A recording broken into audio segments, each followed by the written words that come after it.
Rainbow allrounder exterior paint, বাংলাদেশের আবহাওয়া উপযোগী একমাত্র পেইন্ট। স্বাগত নিউজ 24 সকালের সংবাদে, সাথে আছি আমি তানজিনা অন্ত। দেখছিলেন শিরোনাম, এবারে বিস্তারিত। আফগানিস্তানে আবার ড্রোন হামলা চালিয়েছে মার্কিন বাহিনী। হামলার উদ্দেশ্যে গাড়িতে করে হামিদ কারজাই বিমানবন্দরের দিকে যাওয়ার পথে হামলাকারীদের লক্ষ্য করে হামলা চালানো হয়। এতে কয়েকজন আত্মঘাতী হামলাকারী নিহত হন বলে জানানো হয়েছে। বিমানবন্দরের কাছে একটি বাড়িতে রকেট হামলায় এক শিশুও নিহত হয়েছে। কাবুলে আরও হামলা হতে পারে, মার্কিন প্রেসিডেন্ট জো বাইডেনের এমন সতর্কতার মধ্যে ওই ড্রোন হামলা চালানো হয়। এর আগে বিমানবন্দরের কাছে বিকট আওয়াজে বিস্ফোরণের খবর পাওয়া যায়। এদিকে কাবুল বিমানবন্দরে বোমা হামলায় নিহত 13 মার্কিন সেনার পরিবারের সঙ্গে সাক্ষাৎ করে তাদের প্রতি সমবেদনা জানান মার্কিন প্রেসিডেন্ট জো বাইডেন। সামরিক অনুষ্ঠানের মাধ্যমে এসব সেনা সদস্যের দেহাবশেষ পরিবারের কাছে হস্তান্তর করা হয়। এ সময় বাইডেন এবং তার স্ত্রী উপস্থিত ছিলেন। আগামীকাল আফগানিস্তান থেকে বিদেশি সেনা প্রত্যাহারের সময়সীমা শেষ হচ্ছে। এই পরিস্থিতির মধ্যে তালেবানের সর্বোচ্চ নেতা হাবিবুল্লাহ আখুনজাদা আফগানিস্তানে পৌঁছেছেন।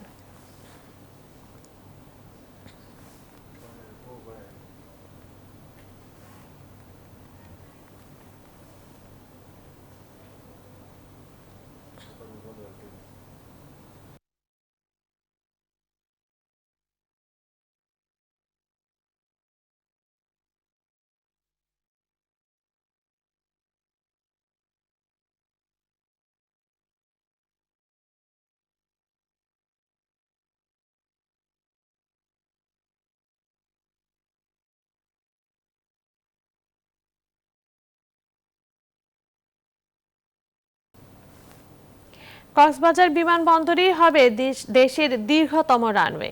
প্রথমবারের মতো আধুনিক বিশ্বের সাথে তাল মিলিয়ে সমুদ্র ঘেঁষে উড়োজাহাজ নামবে এই বিমানবন্দরে। এর মাধ্যমে বিশ্ববাসীর কাছে নতুনভাবে পরিচিত হবে কক্সবাজার। পর্যটন রাজধানী খ্যাত কক্সবাজারকে আঞ্চলিক যোগাযোগের কেন্দ্রবিন্দুতে পরিণত করতে এমন নানা পরিকল্পনা নিয়েছে সরকার। আর এসব পরিকল্পনা বাস্তবায়িত হলে পর্যটন অর্থনীতির বিপুল বিকাশ ঘটবে বলে মনে করছেন সংশ্লিষ্টরা। কক্সবাজার থেকে আরো জানাচ্ছেন লাকমিনা জেসমিন সোমা। বিশ্বের দীর্ঘতম সমুদ্র সৈকত হিসেবে কক্সবাজারের একটি পরিচয় বিশ্ববাসীর কাছে ছিল এতদিন। এবার আঞ্চলিক যোগাযোগের হাব হিসেবে কক্সবাজার বিমানবন্দরকে বিশ্ববাসীর কাছে পরিচয় করিয়ে দিতে চায় সরকার। এরই অংশ হিসেবে বিশ্বের দীর্ঘতম সমুদ্রে রানওয়ের দ্বিতীয় ধাপের নির্মাণ কাজের উদ্বোধন করলেন প্রধানমন্ত্রী শেখ হাসিনা। এই প্রকল্পের কাজ শেষ হলে রানওয়ের দৈর্ঘ্য দাঁড়াবে 10,700 ফুট। কক্সবাজার হবে বিশ্বের সর্বশ্রেষ্ঠ সি বিচ এবং পর্যটন কেন্দ্র এবং অত্যন্ত আধুনিক শহর। কক্সবাজার বিমানবন্দরের সমুদ্র রানওয়ের মধ্য দিয়ে এই অঞ্চল নজরে আসবে আন্তর্জাতিক পর্যটকদের, বাড়বে বিনিয়োগ, প্রসার হবে ব্যবসা বাণিজ্যের, এমন মত অনেকেরই। এই অঞ্চলে যে সমস্ত বিনিয়োগকারী, উদ্যোক্তা এবং ব্যবসায়ীরা আছেন, তারা শুধু আমদানি রপ্তানির মাধ্যমে এদেশকে অর্থনৈতিকভাবে স্বাবলম্বী করবে তা নয়, পাশাপাশি আন্তর্জাতিক রুটে যে সমস্ত বিমান চলাচল করে তারাও কিন্তু কক্সবাজার বিমানবন্দর থেকে রিফিলিং এর মাধ্যমে আমাদেরকে প্রচুর বৈদেশিক মুদ্রা দিতে পারে। মাননীয় প্রধানমন্ত্রীর এই শুভ উদ্বোধনের মাধ্যমে কক্সবাজার জেলা সারা বিশ্বের কাছে আর একটা নতুন মাত্রায়, ভিন্ন মাত্রায় পরিচিতি লাভ করবে। বেসামরিক বিমান পরিবহন ও পর্যটন প্রতিমন্ত্রী মনে করেন এর মধ্য দিয়ে সারা বিশ্ব থেকে বড় বিমানগুলো কক্সবাজারে নামতে পারবে। বিদেশ থেকে সরাসরি পর্যটকরা কক্সবাজারে এসে এখানকার পাহাড় ও সাগর বেষ্টিত নান্দনিক ও নৈসর্গিক সৌন্দর্য উপভোগ করতে পারবে। বৈপ্লবিক পরিবর্তন আনবে অর্থনৈতিক বিকাশে। যে কোনো একজন পর্যটক সরাসরি যাতে আমেরিকা বলেন, সুইজারল্যান্ড বলে, এই কক্সবাজারে এসে নেমে কক্সবাজারের যে নান্দনিক সৌন্দর্য, পাহাড়, সাগর, এগুলো যাতে উপভোগ করতে পারে। এই বিমানবন্দর নিয়ে এই অঞ্চলের সম্ভাব্য অর্থনৈতিক বিকাশ নিয়ে উচ্ছ্বসিত এই অঞ্চলের সাধারণ মানুষও। কক্সবাজার ঘিরে যোগাযোগ ও অর্থনৈতিক হাব গড়ে তুলতে চায় সরকার। পরিকল্পনার অংশ হিসেবেই সমুদ্র ছুঁয়ে সম্প্রসারিত হচ্ছে কক্সবাজার বিমানবন্দরের রানওয়ে। এর মাধ্যমে দেশের অর্থনৈতিক উন্নয়নের পাশাপাশি পর্যটন খাতেও ব্যাপক পরিবর্তন আসবে বলে মনে করছেন সংশ্লিষ্টরা। লাকমিনা জেসমিন সোমা, নিউজ 24, কক্সবাজার। ভৌগোলিক অবস্থানের কারণে বাংলাদেশের সম্ভাবনার কথা তুলে ধরে প্রধানমন্ত্রী শেখ হাসিনা বলেছেন, সারা বিশ্বের সঙ্গে দেশকে যোগাযোগের একটি কেন্দ্রবিন্দুতে পরিণত করতে চায় সরকার। রোববার কক্সবাজার বিমানবন্দরের রানওয়ে সম্প্রসারণ কাজের উদ্বোধনের পর কথা বলেন তিনি। শেখ হাসিনা বলেন, ভবিষ্যতে কক্সবাজারই হবে এই অঞ্চলের অ্যাভিয়েশনের সবচেয়ে গুরুত্বপূর্ণ অঞ্চল। শাহলী জয়ের রিপোর্ট। সমুদ্রের বুকে গড়ে উঠছে বিমানবন্দরের রানওয়ে। দৃষ্টিনন্দন এই রানওয়ে নির্মাণের পাশাপাশি কক্সবাজারের বিমানবন্দরটি উন্নীত হচ্ছে আন্তর্জাতিক মানে। রানওয়ে সম্প্রসারণের এই কার্যক্রম গণভবন থেকে ভিডিও কনফারেন্সে যুক্ত হয়ে উদ্বোধন করেন প্রধানমন্ত্রী শেখ হাসিনা। উদ্বোধনী অনুষ্ঠানে সরকার প্রধান বলেন, বিমান খাতে বাংলাদেশের ভৌগোলিক অবস্থানের সুবিধাকে পুরোপুরি কাজে লাগানোর উদ্যোগ নিয়েছে সরকার। আর এই এয়ারপোর্টটা সম্প্রসারণ হলে পরে আমি মনে করি যে পাশ্চাত্য থেকে প্রাচ্যে বা প্রাচ্য থেকে পাশ্চাত্যে যত প্লেন যাবে তাদের রিফুয়েলিংয়ের জন্য সব থেকে বেশি একটা সুবিধাজনক জায়গা হবে এই কক্সবাজার। কারণ এক এক সময় পৃথিবীর এক একটি জায়গা কিন্তু ওঠে, একসময় হংকং, তারপরে সিঙ্গাপুর, ব্যাংকক, এখন দুবাই। কিন্তু আমি বলতে পারি যে ভবিষ্যতে কক্সবাজারটাই হবে সব থেকে গুরুত্বপূর্ণ জায়গা। বাংলাদেশের ভৌগোলিক অবস্থানটাকে সামনে রেখে যোগাযোগের সাথে মানে সারা বিশ্বের সাথে যোগাযোগের একটা কেন্দ্রবিন্দুতে আমরা পরিণত করতে চাই আমাদের দেশটাকে। শেখ হাসিনা বলেন, বাংলাদেশকে প্রাচ্য এবং পাশ্চাত্যের সংযোগ কেন্দ্র হিসেবে গড়ে তোলার পাশাপাশি দক্ষিণ পূর্ব এশিয়ার দেশগুলোর সঙ্গে বিমান যোগাযোগ বাড়ানোরও উদ্যোগ নেওয়া হয়েছে। আমাদের যে সৈয়দপুর বিমানবন্দর, এই বিমানবন্দরটাকেও আমরা উন্নত করতে চাচ্ছি। এটা একটা আঞ্চলিক বিমানবন্দর হিসেবে যেন উন্নত হয়, যাতে আমাদের যেমন ভুটান, নেপাল বা ভারতের কয়েকটি রাজ্য এই বিমানবন্দরটা ব্যবহার করতে পারি। আর সিলেট সেটা ইতিমধ্যেই আন্তর্জাতিক বিমানবন্দর, সেখানেও যেমন মেঘালয়, আসাম বা ওই অনেক ভারতের অনেক রাজ্য থেকেও তারা আমাদের এই বিমানবন্দর ব্যবহার করতে পারে। বাংলাদেশ বিমানের বহরে নতুন এবং অত্যাধুনিক বিমান যুক্ত করার পাশাপাশি বিমানের রুটের সংখ্যাও বাড়ানোর উদ্যোগ নেওয়া হয়েছে বলে জানান প্রধানমন্ত্রী। বলেন, নিউ ইয়র্ক, টরন্টো এবং সিডনির মতো গন্তব্যগুলোতেও ভবিষ্যতে চলাচল করবে বাংলাদেশ বিমান।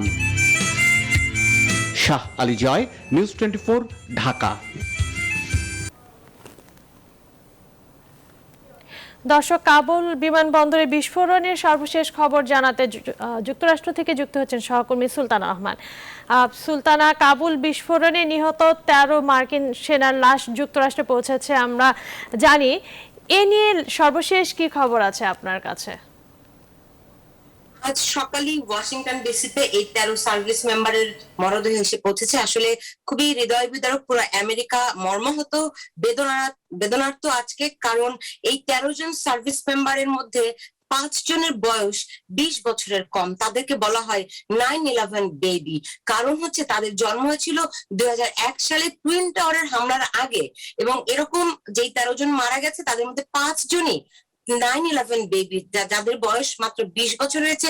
এবং আরো হৃদয় বিদারক, একজন সার্ভিস মেম্বারের আর মাত্র 3 সপ্তাহ পরে বাচ্চা হওয়ার কথা, মানে তার স্ত্রী গর্ভবতী, 3 সপ্তাহ পর তার সন্তান প্রসবের কথা। এবং প্রেসিডেন্ট বাইডেন যখন আজ এই 13 সার্ভিস মেম্বারের প্রতি শ্রদ্ধা নিবেদন করেন, তিনি তাদেরকে হিরো হিসেবে আখ্যায়িত করেন। দেশের জন্য নিঃস্বার্থভাবে অন্য দেশের জন্য তারা জীবন দিয়েছে, তারা ন্যাশনাল হিরোজ। এবং তিনি বলছেন যে যতই হুমকি এবং আইএস কিংবা ওই অঞ্চলের যে জঙ্গি সংগঠনগুলো তাদের প্রচেষ্টা অব্যাহত রাখুক না কেন, তারা সেখান থেকে যে উদ্ধার অভিযান চলছে 31 আগস্টের মধ্যে তারা সেটি সম্পন্ন করবেন। এরপরেও যদি সময় লাগে তারা সেটি করবেন। এবং আপনারা জানেন, আজ রোববার এখানে ভোরবেলাতে কিন্তু আফগানিস্তানে আরো একটি ড্রোন হামলা হয়েছে। এর আগেই পেন্টাগন জানিয়েছিল যে আগামী 24 থেকে 36 ঘন্টার মধ্যে হামলার আশঙ্কা রয়েছে।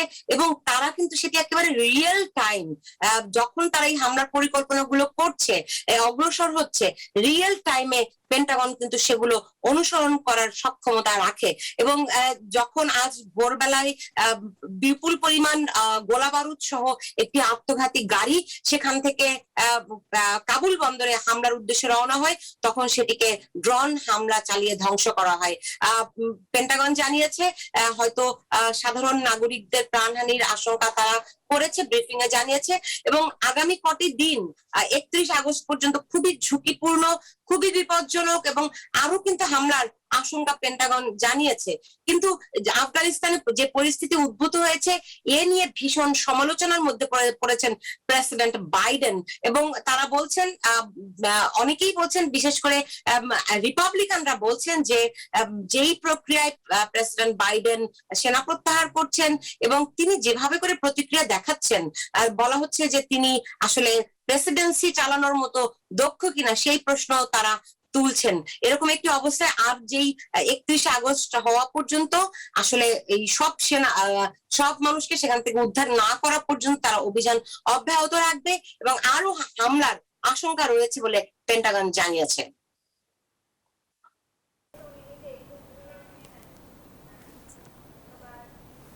ধন্যবাদ সুলতানা রহমান। দর্শক, কাবুল বিমান হামলায় নিহত মার্কিন সেনাদের সবশেষ খবর জানাতে আমাদের সঙ্গে যুক্ত ছিলেন সহকর্মী সুলতানা রহমান।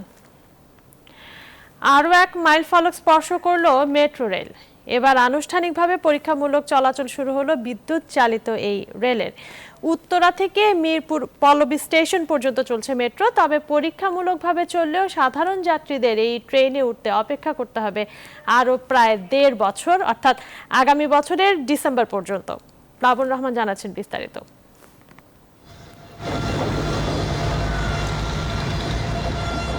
এই ছবি বহুল প্রত্যাশিত, বহু আকাঙ্ক্ষিত। ঢাকার বুকে চলাচল শুরু হলো স্বপ্নের মেট্রো রেলের। অবশেষে আনুষ্ঠানিকভাবে ভায়াডাক্টের ওপর চলাচল শুরু করলো বিদ্যুৎ চালিত এই রেল, যার সঙ্গে জড়িয়ে আছে দেশি বিদেশি বহু শ্রমিক কর্মকর্তাদের ঘাম শ্রম আর ঢাকাবাসীর স্বপ্ন দুর্ভোগ। প্রাথমিকভাবে উত্তরার দেয়াবাড়ি থেকে মিরপুর পল্লবী স্টেশন পর্যন্ত 4টি স্টেশনকে ঘিরে চলাচল শুরু হলো মেট্রো রেলের, যা দুচোখ ভরে উপভোগ করেছেন অনেকেই। অবশেষে নিজের চোখে স্বপ্নের মেট্রোর চলাচল দেখে খুশি সবাই। ছোটবেলা থেকে শুনে আসছি যে মেট্রো রেল শুধু শুনছি, এখন তো দেখলাম আমরা বাস্তবে আর কি, যে এত সুন্দর একটা উদ্যোগ, এত সুন্দর একটা ব্যবস্থা করছে, যেটা বাংলাদেশে প্রথম। আসলে খুবই আনন্দ লাগতেছে আর কি, আমরা ভাবতেও পারিনি এখান থেকে ট্রেন চলবে। এর আগে মেট্রো রেলের পরীক্ষামূলক চলাচলের উদ্বোধন উপলক্ষে উত্তরার দিয়াবাড়ির ডিপোতে এমন আয়োজন। সড়ক পরিবহন ও সেতুমন্ত্রী ওবায়দুল কাদের অনুষ্ঠানে উপস্থিত থেকে ঘুরে দেখেন মেট্রো রেলের ভেতর।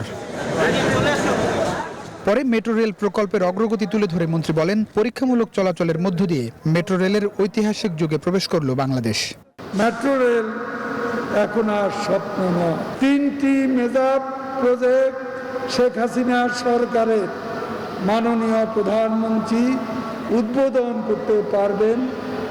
আমাদের metro rail, MRT line 6, Padma সেতু, পদ্মা মাল্টিপারপাস সেতু এবং চট্টগ্রামে কর্ণফুলী বঙ্গবন্ধু শেখ মুজিবুর রহমান টানেল।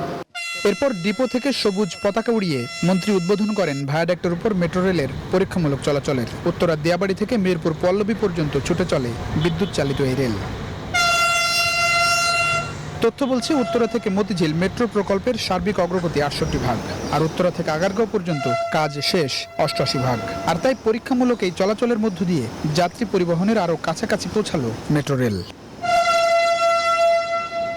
লাল সবুজ এরকম এক একটি মেট্রো রেল 6টি বগি নিয়ে 1700-র বেশি যাত্রী পরিবহনের সক্ষমতা নিয়ে ছুটে চলবে ঢাকার বুকে। এখন পরীক্ষামূলকভাবে চলাচল শুরু হলেও আগামী বছরের ডিসেম্বরে এসব মেট্রো রেল ঢাকার বুকে চলাচল করবে যাত্রী নিয়ে। প্লাবন রহমান, নিউজ 24, উত্তরা, ঢাকা। এবার করোনা আপডেট।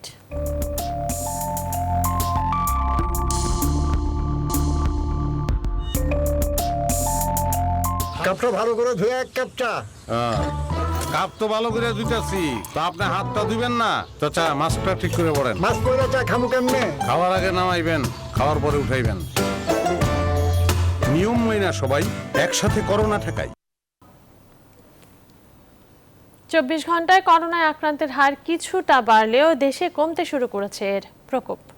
স্বাস্থ্য অধিদপ্তরের MIS শাখার তথ্য বলছে, গেল এক সপ্তাহে করোনায় আক্রান্তের সংখ্যা অনেকটাই নেমে এসেছে। আর বিশেষজ্ঞরা বলছেন, আসন্ন বছরের ফেব্রুয়ারির মধ্যে দেশের সিংহভাগ মানুষকে ভ্যাকসিনেশনের আওতায় আনতে পারলে করোনার 3য় ঢেউ প্রতিরোধ করা যাবে।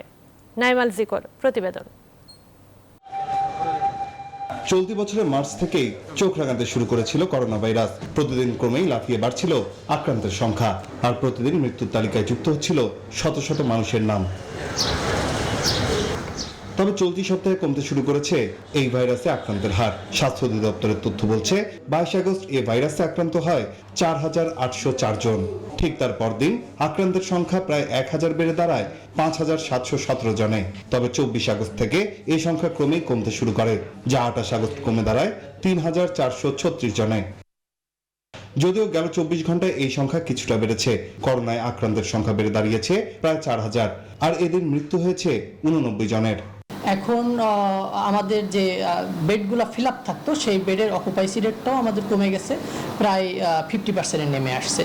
তো আমরা এখন যেটা দেখছি যে বাচ্চাদের করোনার শনাক্তের প্রবণতাটা কিছুটা কমে গেছে, যেটা ন্যাশনাল ডাটা যেভাবে কমে গেছে শনাক্তের হার, সেইভাবে বাচ্চাদেরও কমে গেছে।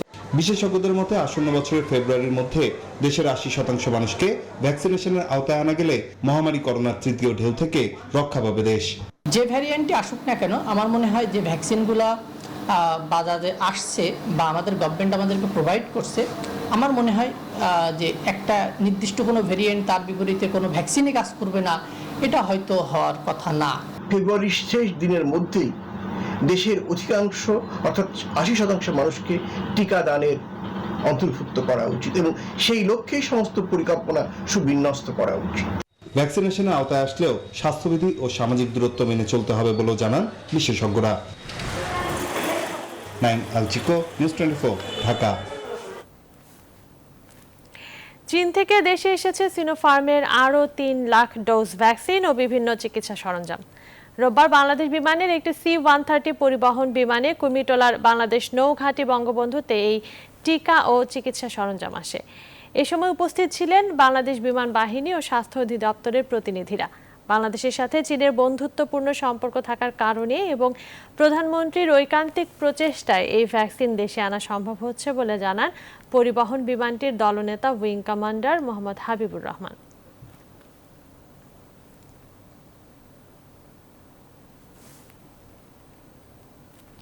নির্বাচন কমিশনের ডাটাবেজে 3 বছর আগে থেকেই মৃত তিনি, অথচ দিব্যি ঘুরে বেড়াচ্ছেন ঝিনাইদহের সুস্থ সবল SM আনোয়ার হোসেন।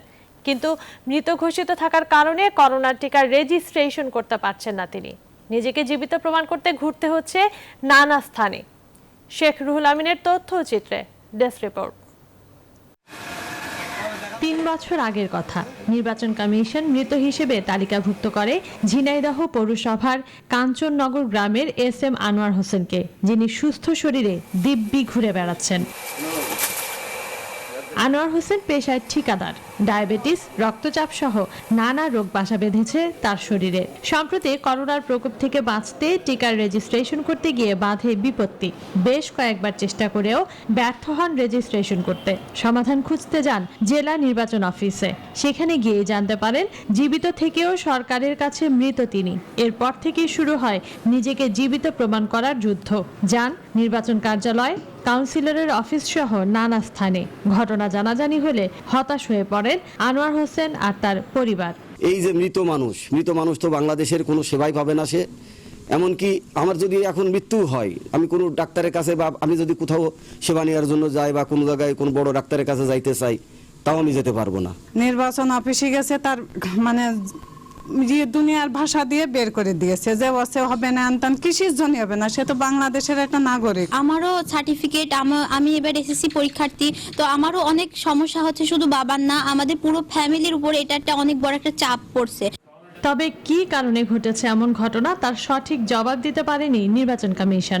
কি কারণে হয়েছে এখন আমরা তো ওটা বলতে পারতেছি না, হয়তো কোনো কারণে ভুল হয়ে গেছে। এই ক্ষেত্রে আমাদের করণীয় হচ্ছে যে উনি আমাদের বরাবর একটা আবেদন করবেন এবং আমরা ওই আবেদনটা যাচাই বাছাই করে আমরা সংশ্লিষ্ট আমাদের জেলা নির্বাচন অফিসারের মাধ্যমে নির্বাচন কমিশনে পাঠাবো। 2018 সাল থেকে নির্বাচন কমিশনের হিসেবে মৃত রয়েছেন SM Anwar Hossain. Desk report, news 24। দেশে মিলেছে ডেঙ্গুর নতুন ভ্যারিয়েন্ট, নাম ডেনভি-3। 2017 সালে দেশে প্রথম এই ভ্যারিয়েন্ট দেখা দিলেও বর্তমানে এই ভ্যারিয়েন্টের কারণে বাড়ছে আক্রান্ত মৃত্যুর হার। জিনোম সিকোয়েন্সিং শেষে রবিবার এই তথ্য জানায় BCSIR। প্রতিষ্ঠানটি বলছে এর বিরুদ্ধে এখনও রোগ প্রতিরোধ ক্ষমতা গড়ে না ওঠায় রোগীর অবস্থা সংকটাপন্ন হয়ে পড়ছে। রিশাদ হাসান জানাচ্ছেন বিস্তারিত।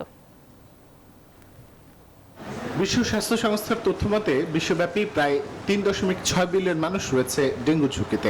1960 সালে আবিষ্কৃত মশাবাহিত এই রোগ এরই মধ্যে বিশ্বের 100টি দেশে ছড়িয়ে পড়েছে। বাংলাদেশে এই রোগের অস্তিত্ব প্রায় 21 বছর। বাংলাদেশ বিজ্ঞান ও শিল্প গবেষণা পরিষদ করেছে ডেঙ্গুর জিনোম সিকোয়েন্স। সেখানে বলা হচ্ছে ডেঙ্গুর বর্তমান ভ্যারিয়েন্ট ডেনভি3 বর্তমান ভ্যারিয়েন্টের কারণেই বাড়ছে আক্রান্ত ও মৃত্যু সংখ্যা। আমরা মধ্যের একটা জনগোষ্ঠী যারা 1 এবং 2 দ্বারা আক্রান্ত হয়েছি, তারা যদি এখন ডেন3 দ্বারা আক্রান্ত হই, তারা কিন্তু আপনার এই যে হেমোরেজ হয়, শক হয়, যে জন্য ডেঙ্গি আক্রান্ত মানুষ মারা যায়, সেটার সম্ভাবনাটা বেড়ে গেল। তবে প্রকৃতিগতভাবে মিউটেশন হয়েছে ডেঙ্গুর। করোনার মতো নিজ থেকে মিউটেশন না হওয়ার কথা বলছেন সংস্থাটির প্রধান বৈজ্ঞানিক কর্মকর্তা। এই বিষটা আমরা স্যাম্পল কালেকশন করেছি, যার নাম দিয়েছি বিসিএসআর D1 D2 এভাবে নাম দিয়ে বিষটা করেছি, এবং প্রত্যেক জায়গায় আমরা স্পেসিফিক DNV3 বা ডেঙ্গু সেরোটাইপ 3 পেয়েছি এবং জেনোটাইপ পাইছি 1। এটা ইম্পর্টেন্ট। এবং ফুল একটা ভাইরাসের পূর্ণাঙ্গ জিনোম রহস্য করলে যে ডাটা পাই, আমরা ফুল ডাটা পেয়েছি। 2017 সালে দেশে প্রথম শনাক্ত হয় ডেনভি3 ভ্যারিয়েন্ট। এই ভ্যারিয়েন্ট ডেনভি1 ও ডেনভি2 এর চেয়ে বেশি আক্রান্ত ও রোগীর অবস্থাকে সংকটাপন্ন করার ক্ষমতা রাখে। যেহেতু বিশ্বব্যাপী ডেঙ্গুর কোনো প্রতিষেধক নেই, তাই নিজ জায়গা থেকে সতর্কতা গ্রহণের পরামর্শ দিচ্ছেন বিশেষজ্ঞরা। রিশাদ হাসান, নিউজ 24, ঢাকা। ঢাকা দক্ষিণ সিটি কর্পোরেশনের মেয়র শেখ ফজলে নূর তাপসকে এডিসের লার্ভা উপহার কর্মসূচি পালন করল বিক্ষুব্ধ পুরান ঢাকার বাসিন্দারা। রোববার দুপুর 12টায় ডিএসসিসির নগর ভবনের সামনে ডেঙ্গু মশা নিয়ন্ত্রণে দক্ষিণ সিটি ব্যর্থ ব্যানারে এ কর্মসূচির আয়োজন করা হয়। কর্মসূচির শেষ দিকে এডিস মশার লার্ভার পাত্র ছিনিয়ে নেওয়ার অভিযোগ ওঠে ডিএসসিসির 31 নম্বর ওয়ার্ডের কাউন্সিলের বিরুদ্ধে। এর আগে শুরুতেই পুরান ঢাকার বংশালের বাসিন্দারা বলেন, দক্ষিণ সিটি কর্পোরেশনের মেয়রের সুদৃষ্টির জন্যই তারা লার্ভা উপহার দিতে এসেছেন।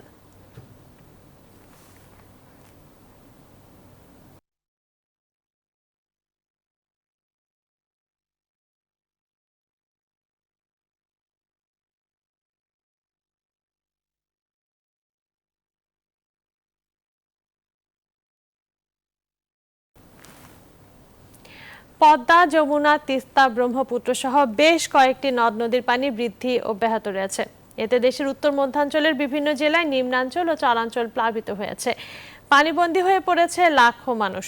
বন্যা দুর্গত এলাকায় খাদ্য বিশুদ্ধ পানির সংকট দেখা দিয়েছে। ত্রাণ সহায়তা না পাওয়ারও অভিযোগ রয়েছে বানভাসীদের। প্রতিনিধিদের তথ্যচিত্রে ডেস্ক রিপোর্ট। 24 ঘন্টায় ফরিদপুরের গোয়ালন্দ পয়েন্টে পানি বিপদসীমার 44 সেন্টিমিটার উপর দিয়ে প্রবাহিত হচ্ছে। পানি বৃদ্ধির ফলে সদর উপজেলার নর্থ চ্যানেল ও ডিক্রিচর ইউনিয়নের 6টি গ্রাম প্লাবিত হয়েছে। এসব এলাকায় দেখা দিয়েছে বিশুদ্ধ পানি ও গোখাদ্যের তীব্র সংকট। রাস্তায় পানি, এদিক পানি ওইদিক পানি, সব দিকেই পানি। একই চিত্র রাজবাড়ীতেও। প্লাবিত হয়েছে কালুখালী, গোয়ালন্দ ও পাংশা উপজেলার নিম্নাঞ্চল ও চরাঞ্চল।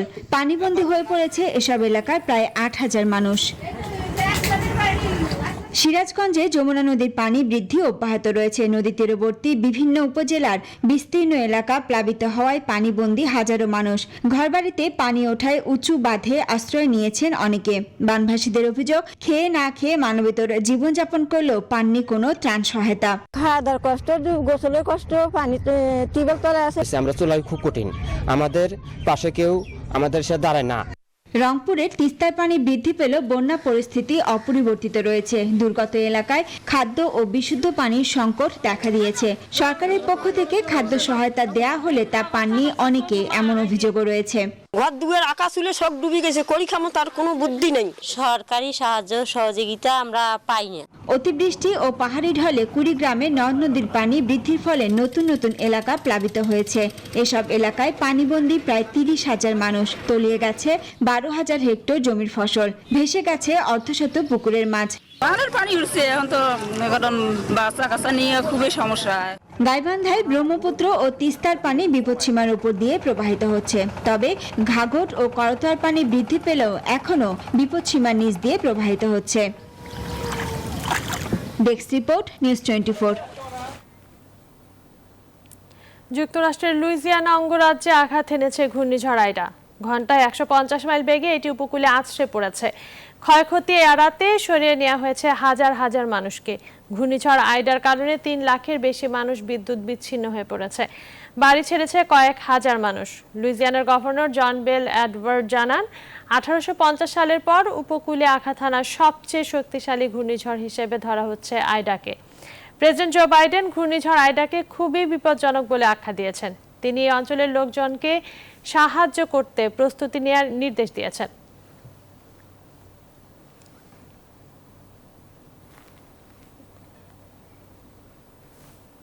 সংবাদে একটা বিরতি নিচ্ছি, সঙ্গে থাকুন।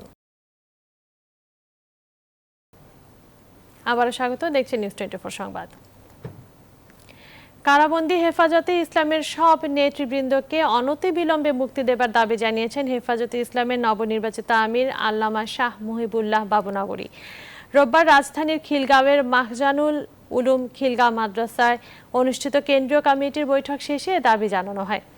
এর আগে সংগঠনের খাস কমিটির বৈঠকে নতুন আমিরকে অনুমোদন দেয় হেফাজতে ইসলামের শীর্ষ নেতৃবৃন্দ। সম্পূর্ণ অরাজনৈতিক ইমানি আন্দোলনের সংগঠন হবে হেফাজত, এ কথা জানিয়ে কোনো রাজনৈতিক কর্মসূচি ছাড়াই সংগঠনটি পরিচালনা করা হবে জানান সংগঠনের আমির। এ সময় কওমি মাদ্রাসা সহ সকল শিক্ষা প্রতিষ্ঠান দ্রুত খুলে দেবারও দাবি জানান দলের মহাসচিব নুরুল ইসলাম জিহাদি। হেফাজতের বাকি 8 সদস্য কেন্দ্রীয় কমিটি সম্পূর্ণ রাজনীতি মুক্ত থাকবে, আর জেলা কমিটি অন্তত সভাপতি সেক্রেটারি এই 2 জন রাজনৈতিক ব্যক্তিত্ব হবে না। কারাবন্দী ওলামা একরাম যারা আছে তাদেরকে অবিলম্বে মুক্তি দেওয়ার জন্য কেন্দ্রীয় এবং খাস কমিটির দাবি। সরকারের নিকট অতি সত্বর মাদ্রাসাগুলি খুলে দেওয়ার জন্য দাবি জানানো হয়েছে। দেশ ভাগ হওয়ায় এখন কয়েক মাইল দূরের সেই এলাকা ভিন দেশ। আত্মীয়ের বাড়ি ও গুরুত্বপূর্ণ কাজে যাতায়াত করতে 2 দেশের মানুষকে হয় মালদহ বা বনগাঁ সীমান্ত দিয়ে যাতায়াত করতে হয়। সেই সমস্যার সমাধান পেতে 2 দেশের মানুষই নিজ নিজ সরকারের কাছে আবেদন করেছে। দাবি করা হয়েছে জলঙ্গি রাজশাহী যাতায়াত ও বাণিজ্যিক পথ তৈরির, যা এখন সরকারের উচ্চ পর্যায়ে আলোচনার জন্য প্রস্তুত। রাজশাহী থেকে কাজী শাহেদের প্রতিবেদন। ভৌগোলিক দিক দিয়ে রাজশাহী ও ভারতের মুর্শিদাবাদ কাছাকাছি হয় 1947 সালে নদী পারাপারের জন্য স্টিমার ঘাট ছিল। 1965 সালের পর সেটি বন্ধ হয়ে যায়। প্রায় 56 বছর পর আবার এই পথটি চালুর দাবি তুলেছেন 2 দেশের নাগরিকরা। ভারত সীমান্তের মুর্শিদাবাদের কাকমারি ও রাজশাহী সীমান্তে মুক্তারপুর এলাকায় স্থলবন্দর বা ইমিগ্রেশন করিডোর নির্মাণের দাবি উঠেছে। এতে করে 2 দেশের নাগরিকরা লাভবান হবেন বলছেন স্থানীয়রা। এলাকাতে যদি এই স্থলবন্দর বা ইমিগ্রেশনটা হয় তাহলে এই অত্র বৃহত্তর রাজশাহী জেলার জন্য বড় একটা প্লাস পয়েন্ট হবে। সাধারণ মানুষের উভয়েরই এটা চলাচলের জন্য সুবিধা হবে। নেতাদের যে ওয়াদা, যে প্রতিশ্রুতি, সেটা পালিত হবে এখানে যদি একটা নৌবন্দর করা হয়। ভারতের জলঙ্গির নাগরিকদের দাবির প্রেক্ষিতে কাকমারি সীমান্ত দিয়ে আন্তর্জাতিক বন্দরের বিষয়টি বিবেচনার কথা জানিয়েছে সে দেশের স্বরাষ্ট্র মন্ত্রণালয়। এরপরই এই অঞ্চলে আলোচনার পালে হাওয়া লাগে। বাংলাদেশ সরকারও আলোচনার জন্য বিষয়টি এজেন্ডাভুক্ত করেছে। করোনার কারণে গত 2 বছর একটু স্লথ সেই জায়গায়, তবে এটা তাদেরও বিষয় নয়, এটা স্বরাষ্ট্রের বিষয় 2 দেশেরই, এবং এই স্বরাষ্ট্র মন্ত্রণালয় এটা দেখভাল করছেন। নৌপথটি চালুর সম্ভবত যাচাইয়ে সমীক্ষা চলছে জানিয়ে প্রতিমন্ত্রী বলেন, সরজমিনে দেখতে 2 দেশের প্রতিনিধি দল সীমান্ত এলাকাটি পরিদর্শনে যাবে। অবকাঠামো কি তৈরি করতে হবে, ভারত এন্ডে কি তৈরি করতে হবে, আমাদের একটা পরিকল্পনা আছে যে পদ্মায় একটু পানি কমলে আমি এবং ভারতীয় প্রতিনিধি এসে আমরা এপার ওপার যাব। বাংলাদেশ ও ভারতের মধ্যে মানুষের সঙ্গে মানুষের ও বাণিজ্যিক যোগাযোগগুলো 1965 সালের পূর্বের অবস্থায় নিতে সরকারের সিদ্ধান্ত আছে বলেও জানান প্রতিমন্ত্রী। কাজী শাহেদ, নিউজ 24, রাজশাহী। থামছে না সীমান্ত হত্যা, বরং পরিসংখ্যান পর্যালোচনায় বোঝা যায় কোনো কোনো সময় তা বেড়ে যাচ্ছে। রোববার লালমনিরহাটের বুড়িমারি সীমান্তে 2 বাংলাদেশির মৃত্যুর ঘটনায় আবারও বিষয়টি আলোচনায়। বন্ধু রাষ্ট্র ভারতের কেন্দ্রীয় সরকার এবং সীমান্তরক্ষী বাহিনীর বড় কর্মকর্তাদের আশ্বাসের পরও বাস্তবতা ভিন্ন। এমনকি সীমান্তরক্ষীদের মরণাস্ত্রের ব্যবহারও কমানো হয়নি। বিস্তারিত ডেস্ক রিপোর্টে। লালমনিরহাটের পাটগ্রামের বুড়িমারি সীমান্ত। ঘটনাস্থল সীমান্তের 842 নম্বর মেইন পিলার। এখানে ক্যাম্প আছে ভারতের কোচবিহার 145 নম্বর বিএসএফ ব্যাটালিয়নের। রোববার ভোরে এই এলাকায় রাইফেলের 3টি গুলির শব্দ শুনতে পান স্থানীয়রা। সেই গুলিতে ইউনুস আলী ও সাগর নামে 2 জন নিহত হন। এছাড়া পাটগ্রাম উপজেলা সদরের বাসিন্দা এক ব্যক্তি আহত হন।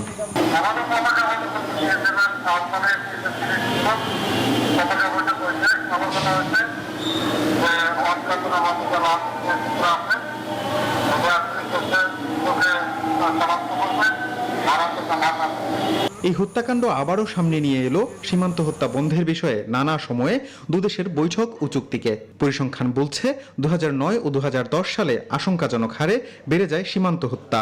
2011 সালে ফেলানী হত্যার পর সমালোচনা তুঙ্গে ওঠে। এরপর 2012 ও 13 সালে হত্যার ঘটনা কম হয়,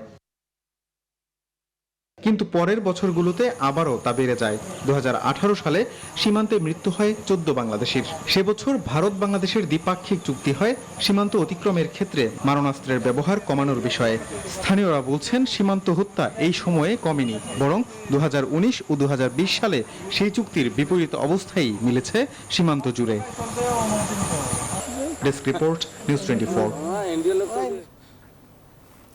2 জেলায় 6000 অসহায় দুস্থ পরিবারকে খাদ্য সহায়তা দিয়েছে বসুন্ধরা গ্রুপের শেখ জামাল ধানমন্ডি ক্লাব ও শেখ রাসেল ক্রীড়া চক্র।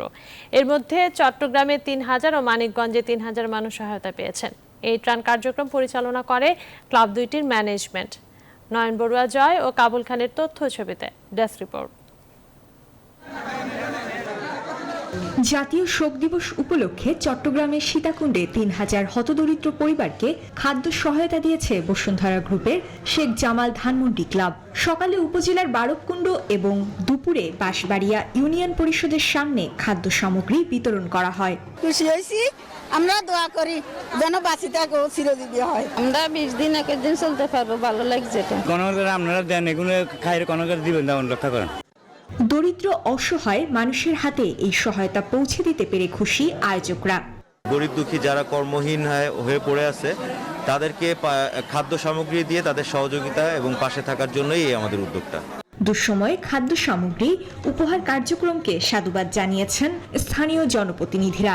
এটা একটা বিশাল ব্যাপার, এটা আমার এলাকার মানুষ অনেক খুশি হয়েছে, অনেক আন্তরিকতার সহিত এই ত্রাণ সামগ্রীগুলা এই সাধারণ মানুষ গ্রহণ করতেছে। এটা একটা মহতী উদ্যোগ বলে আমি মনে করি, আমার এলাকার গরিব মানুষেরা খুবই উপকৃত হবে। একইভাবে মানিকগঞ্জে চাল, ডাল সহ নিত্য প্রয়োজনীয় খাদ্য সামগ্রী দিয়েছে শেখ রাসেল ক্রীড়া চক্র। রোববার সকালে 11:30টায় শহীদ মিরাজ তপন স্টেডিয়ামে এই বিতরণ কার্যক্রম অনুষ্ঠিত হয়। শেখ রাসেল ক্রীড়া চক্রের চেয়ারম্যান সাইমসুবাহান আনবিরের প্রত্যক্ষ উদ্যোগে এসব উপহার বিতরণ করেন ক্লাবের পরিচালক সাজ্জাদ হায়দার। করোনার জন্য মানুষ কাজ করতে পারছে না, লকডাউন ছিল, মানুষের খাদ্য অনেক কষ্ট পাচ্ছিল, যার জন্যই শেখ রাসেল ক্রীড়া চক্রের চেয়ারম্যান সাহেব সারা দেশব্যাপী বিভিন্ন জায়গাতে উনি মানুষকে, অসহায় মানুষদেরকে খাদ্য সহায়তা দিয়ে যাচ্ছেন। এই অনুষ্ঠানে জেলা আওয়ামী লীগের সভাপতি অ্যাডভোকেট গোলাম মহিউদ্দিন, সহ সভাপতি আব্দুল মজিদ, পৌর মেয়র রমজান আলী সহ গণ্যমান্যরা উপস্থিত ছিলেন। Desk report, news 24। সংবাদে একটা বিরতি নিচ্ছি, সঙ্গেই থাকুন।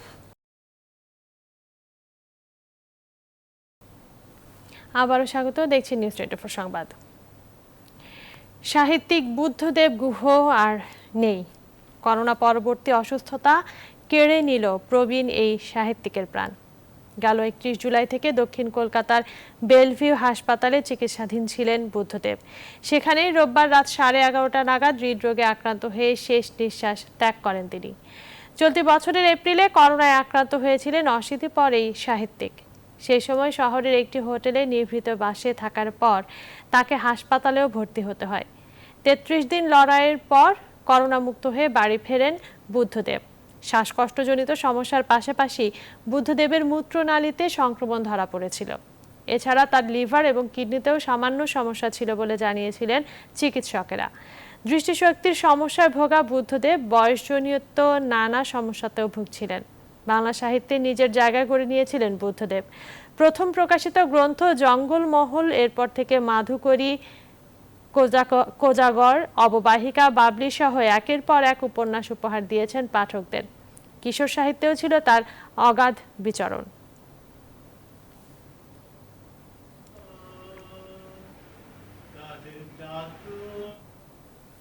এবার ফার্স্ট সিকিউরিটি ইসলামী ব্যাংক অর্থ বাণিজ্যের সংবাদ। দেশি বিদেশি বিনিয়োগকারীদের অনলাইনে সেবা দিতে বাংলাদেশ বিনিয়োগ উন্নয়ন কর্তৃপক্ষ বিডার অনলাইন ওয়ান স্টপ সার্ভিস পোর্টালের সঙ্গে 5টি সেবা সংস্থার সমঝোতা স্মারক স্বাক্ষর হয়েছে। রোববার বিডার নির্বাহী চেয়ারম্যান সিরাজুল ইসলামের সভাপতিত্বে এক ভার্চুয়াল অনুষ্ঠানে এই সমঝোতা স্মারক সই হয়। প্রতিষ্ঠান 5টির মধ্যে রয়েছে Chittagong chamber, foreign investors chamber, eastern bank, standard chartered bank এবং ইসলামী ব্যাংক বাংলাদেশ লিমিটেড। অনুষ্ঠানে বিডার নির্বাহী চেয়ারম্যান বলেন, এই সমঝোতা স্মারকের মাধ্যমে বিনিয়োগকারীরা সহজেই আরও বেশি বিনিয়োগ সেবা পাবেন। ইতিমধ্যে বিডার 30টি প্রতিষ্ঠানের সাথে সমঝোতা স্মারক করছে, তার মধ্যে 16টি প্রতিষ্ঠানের মোট 51টি সেবা ও এসএস এর মাধ্যমে দেয়া হচ্ছে।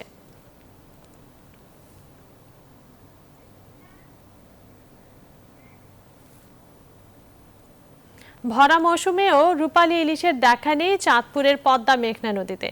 কাঙ্ক্ষিত ইলিশ না পেয়ে হতাশ জেলেরা। জেলেদের অভিযোগ, রাত দিন জাল ফেলেও মাছ পাচ্ছেন না তারা। এ অবস্থায় লাভ তো দূরের কথা, নৌকার খরচই উঠছে না তাদের। এতে আর্থিক সংকটের কারণে মানবেতর জীবনযাপন করছেন তারা। তবে সামনের দিনগুলোতে মোহনায় আবার আগের মতো ইলিশ ধরা পড়বে এমন আশার কথা জানালেন সংশ্লিষ্টরা। খোকন কর্মকারের তথ্যচিত্রে ডেস্ক রিপোর্ট। আষাঢ় ও শ্রাবণ মাসের পুরো সময়টাই ইলিশের ভরা মৌসুম ছিল। সেই সময় পেরিয়ে এখন ভাদ্র মাস, তারপরও পদ্মা মেঘনা নদীতে ইলিশের দেখা নেই। জেলেদের অভিযোগ, দিনরাত নদীতে জাল ফেলেও কাঙ্ক্ষিত ইলিশ পাচ্ছে না তারা। বেশিরভাগ সময়ই শূন্য হাতে ফিরতে হচ্ছে তাদের। এতে লাভ তো দূরের কথা, নৌকার খরচই উঠছে না। সারাদিন মাছ মারলে 2 থেকে 5টা মাছ মারা যায়, 5টা মাছের তেলের টাকা হয় না, আমাদের দোকানের টাকাও হয় না। এদিকে জেলেদের জালে ইলিশ ধরা না পড়ায় মাছ শূন্য নদীর পাড়ের আড়তগুলো। অলস সময় কাটছে আড়তদারদের। এতে আর্থিক ক্ষতির মুখে পড়েছেন তারা। 20,000, 30,000, 50,000 টাকা পর্যন্ত মাছ পাইছে এক একটা জেলে। কিন্তু আপনার এই বছরে আইসা দেখা গেছে যে আপনার নদীতে গেলে তাদের তেল খরচ হয় না। ঘাটের যে পরিস্থিতি এখন আড়তদারেরও তেমন একটা বেচা কিনে সুবিধা নেই, মাছ পাইলে সে বেচা কিনে। ভরা মৌসুমে ইলিশের আকাল ও দাম বেশি থাকায় হতাশ সাধারণ ক্রেতারা। 450 টাকা কেজি ছোটটি, আর বড়টি 800, 900। মনে হচ্ছে আমাদের মতন সাধারণ ক্রেতারা এই মুহূর্তে ইলিশ কিনে খাবার মতন পরিস্থিতি আমাদের নেই। সামনের দিনগুলোতে মোহনায় আবারও আগের মতো ইলিশ ধরা পড়বে, আর এবছর ইলিশের উৎপাদন আগের চেয়ে আরো বৃদ্ধি পাবে এমন আশার কথা বলছেন সংশ্লিষ্টরা। আগস্টের অমাবস্যা পূর্ণিমায় আশা করা যায় ইলিশের প্রাপ্যতা বেড়ে যাবে। আমরা আশা করি এই যে ব্যবস্থাপনা ইলিশের বিষয়ে করা আছে, বলা আছে, সেটি যদি অব্যাহত থাকে তাহলে ইলিশের উৎপাদন হতে 5.6 লক্ষ মেট্রিক টনে চলে আসতে পারে। গেল বছর 5.5 লাখ মেট্রিক টন ইলিশ উৎপাদন হয়েছে বলেও জানান তারা। Desk report, news 24। এবারে কৃষি সংবাদ। যশোরে এবছরও আখের আশানুরূপ উৎপাদন হয়েছে। বাজার দর চড়া থাকায় বেশ লাভও হচ্ছে কৃষকদের। এখানকার আখের মান ভালো হওয়ায় পাইকাররা কিনে নিয়ে যাচ্ছেন দেশের বিভিন্ন জেলায়। রিপন হোসেনের তথ্যচিত্রে ডেস্ক রিপোর্ট। যশোরের মাটি ও আবহাওয়া আখ চাষের উপযোগী হওয়ায় ফলন বেশ ভালো হয়েছে।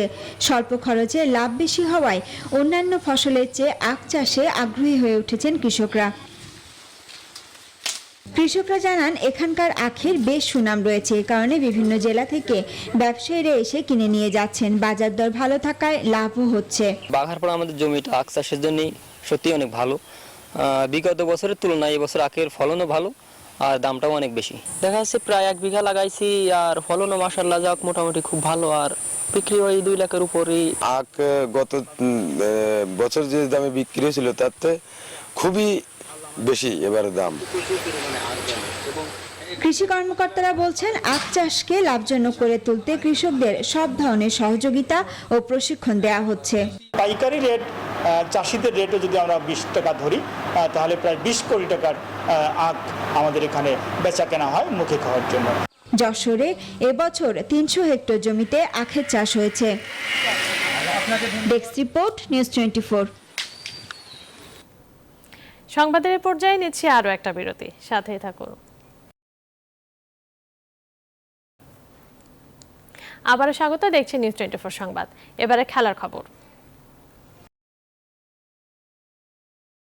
2020-21 মৌসুমে অনলাইনে লাইভ বেটিং এর ক্লাবটির সংশ্লিষ্টতার বিষয়ে অভিযোগ আনা হয়। এরপর অধিকতর তদন্ত শেষে দলটিকে প্রথম বিভাগে অবনমন ও 5 লক্ষ টাকা জরিমানা ধার্য করে বাফুফের ডিসিপ্লিনারি কমিটি। দেশি বিদেশি 16 ফুটবলারকে বিভিন্ন মেয়াদে নিষেধাজ্ঞা দেওয়ার পাশাপাশি ফুটবল কর্মকাণ্ড থেকে আজীবন নিষিদ্ধ করা হয় ক্লাবটির সাবেক সভাপতি মিনহাজুল ইসলাম, জাহাঙ্গীর রুশো, মাইদুল ইসলাম শেখ, আরিফ হোসেন ও সঞ্জয় বোসকে। মূলত ক্লাবটির বিরুদ্ধে অনলাইন বেটিং এর অভিযোগ আসার পর বিভিন্ন সংস্থা বাফুফের দীর্ঘ তদন্তে অভিযোগ প্রমাণিত হয়। একই সঙ্গে ক্লাবটিকে দেয়া প্রথম বিভাগে অবনমনের শাস্তির মেয়াদ হবে 2 মৌসুম। এই 2 বছরের মধ্যে ক্লাবটি ভালো পারফর্ম করলেও চ্যাম্পিয়নশিপ লিগে খেলার যোগ্যতা অর্জন করতে পারবে না।